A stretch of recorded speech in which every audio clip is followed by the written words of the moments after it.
Magandang gabi sa inyong lahat. Mayong gabi, dugay na taway kaluto-luto. Tagal na tayo hindi nakapagluto. Kung sa English pa, it's been a while. Anyways, we miss home so much. And tulog na si Finn. Ayan si Camille, ayaw magpakita. Wag na natin pa... Oh! Wag. Ayaw magpakita. So, actually, lately guys, hindi na talaga kami nakapagluto. Kasi, I guess yun nga our... Busy with the baby. Busy talaga with the baby. Pero, we miss home so much. Yun, I miss pork so much. And, iba talaga ang baboy sa atin. So, I went to a nice grocery called 1004 in Barsha Heights dito sa Dubai. Basta i-google nyo lang 1004 grocery. Their pork is really good. And dahil yun nga, homesick, so meron tayong sinigang.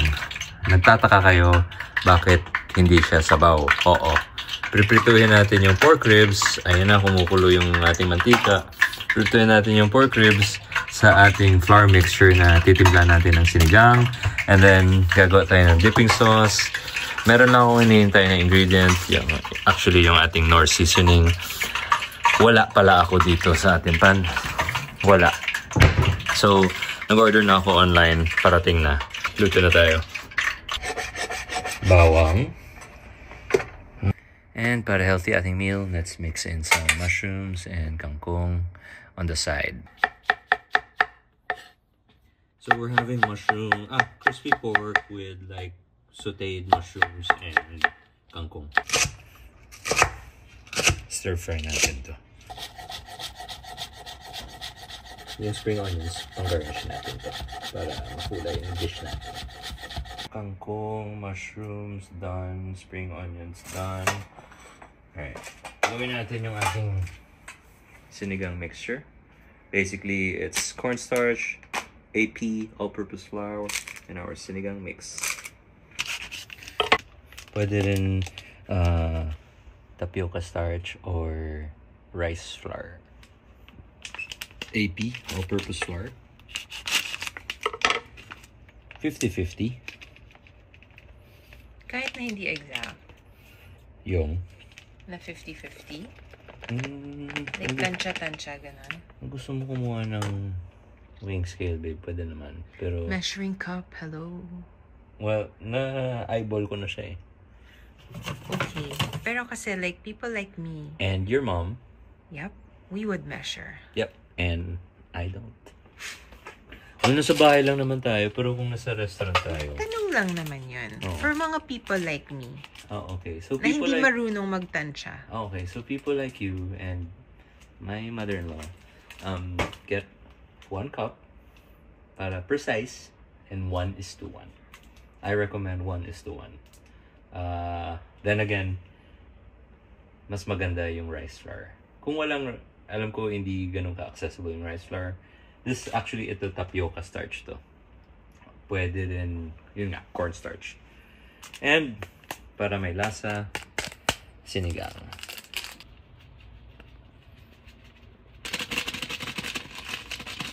So, 1 whole packet? Hindi naman. Ano ka gagawa ng sinigang soup? Hindi, basically, ito yung dito tayo kukuha ng umami. Yung malinamnam, yung lasang atin. Okay. Wala. Nagtatanong na ako kung buong packet kasi syempre kailangan mo to explain sa mga hindi marunong magluto. Gusto mo gumawa ng sinigang soup, buong packet. Pero since nagagawa lang naman tayo ng breading mix, edi wag naman siguro buo. Kasi baka malay mo. Baka para siyang piniritong sabaw or piniritong sinigang. What if gusto mo ng sobrang maasim? Lagyan ko siya ng garlic powder. Yan. Okay. Yung 2 fingers mo. Mix. Gusto mo dagdagan natin ng sinigang mix? Gusto. Sige.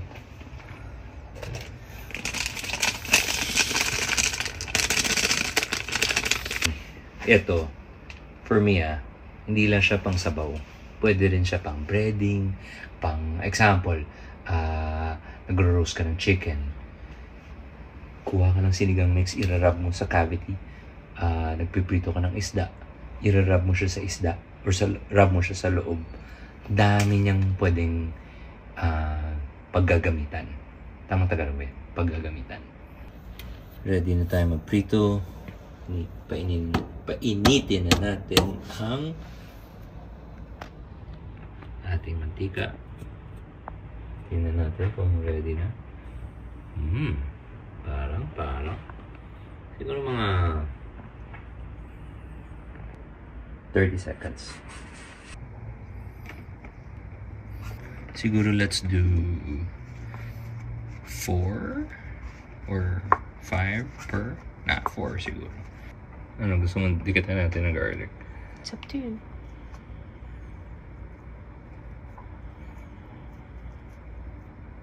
Hindi na. Parang hindi. Mas bagay siya sa just flour.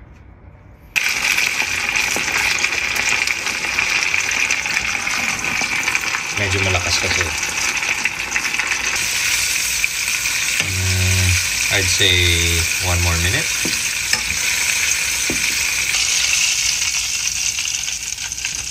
Second batch.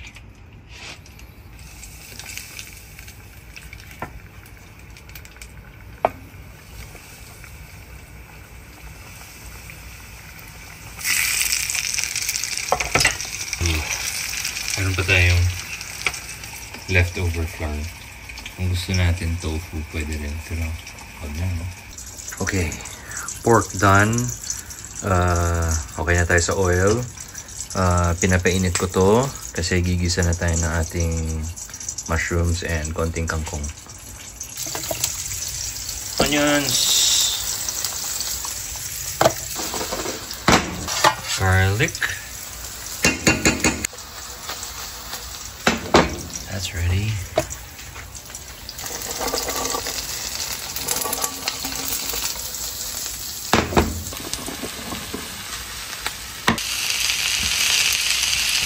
Dumating na siya sa wakas. Delivery lang. Timpla natin. Just a bit of salt and pepper.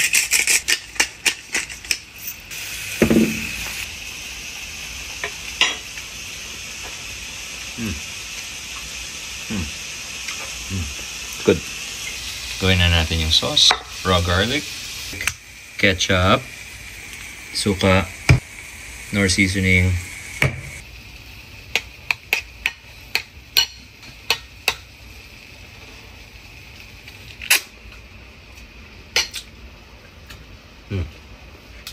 asin sa suka, konting nalpa, konting sugar, or yung gamitin yung ketchup, yung matamis. Okay. Sinigang powder.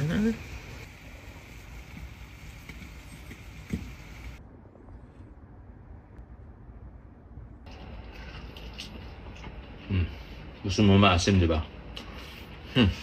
Maasim.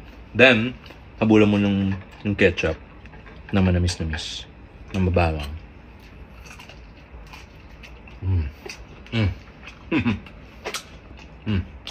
You should try it. Kami hindi na tumatawa kasi antok mo.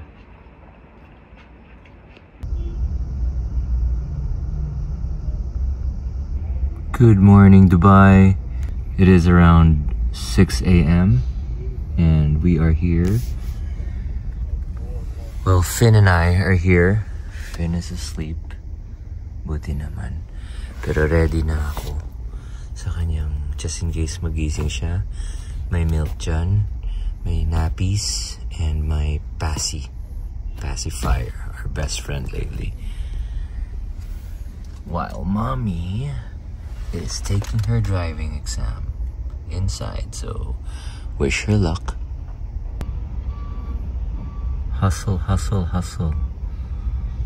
Dito tayo sa industrial zone dito sa Dubai. Parang I'm comparing it to Manila Bay vibes minus the water. Yan yung tinatawag nilang labor camps. Yun ba yun? Or hindi. Yeah, yun. Lahat ng mga tao going to work. So basically mga demographics dito ay mga ating construction workers, I believe. Nationalities mostly Bangladeshi, Pakistanis, Indians, and sila yung workforce dito sa Dubai. Sila yung dahilan na nagagawa ang Dubai, or sila yung tumutulong sa construction or sa paggawa ng Dubai. Totoo, kung walang mga construction workers natin, hindi rin to magagawa yung Dubai. So I guess everyone plays a role. Everyone is going to work in sa kanya-kanyang paraan. Everyone's trying to make a buck. You know, you wake up, you have your coffee, you have your chai, you have your tea, and you just start the day. You hustle. You grind. Yun yung favorite word ko lately. Hustle. Kasi pag nakaupo ka lang sa bahay or pag nakaupo ka lang sa ilalim ng coconut tree at hintayin mo mahulog yung coconut na yan, baka walang mangyari. Pero pag go-getter ka at ikaw mismo ang kukuha, ayan, you can put food on the table and anything is possible. Possibilities would be not naman endless, pero would be more kasi you're going for it. You're gunning for it. It may not happen today, right? Right, sir?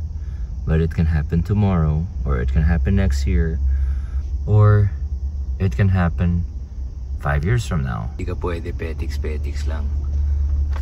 Kaya Finn, when you grow up, we will do our best to teach you about grit. You start to crawl, then you start to walk, then after you walk faster kasi late ka na, and then you run. Tsaka na yung fly. This is just another appreciation post for my wife.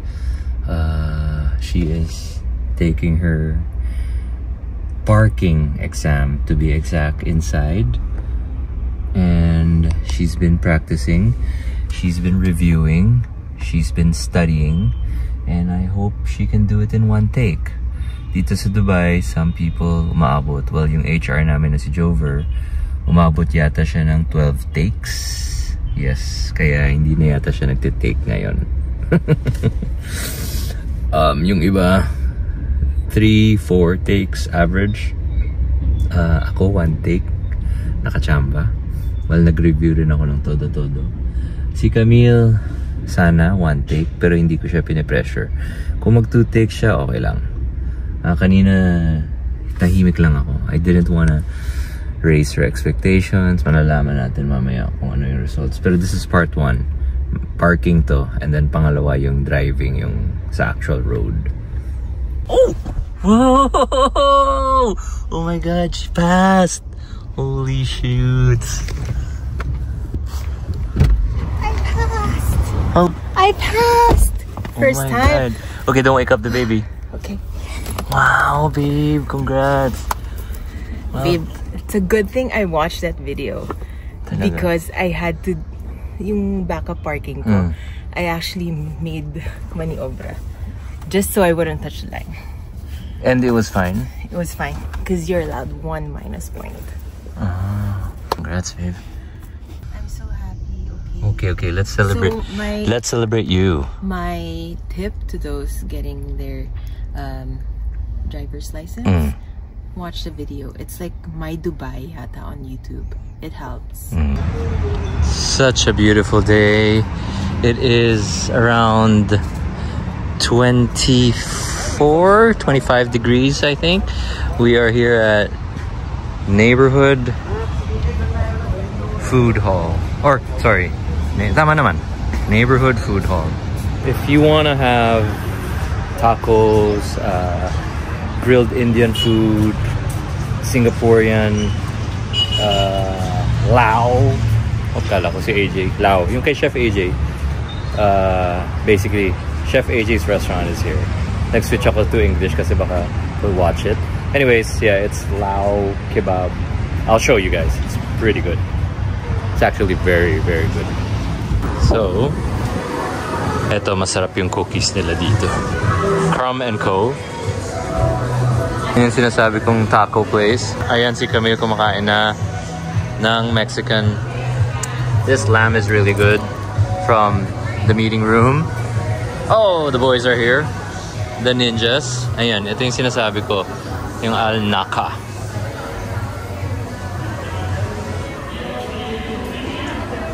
So, it's a Lao kebab house by yours truly, Chef AJ. And apparently, papunta na daw siya dito. What's that? May abe salad. The what? May abe salad. So good. This is so flavorful. I love the contrast. This is super good. What is it? It's like a hummus.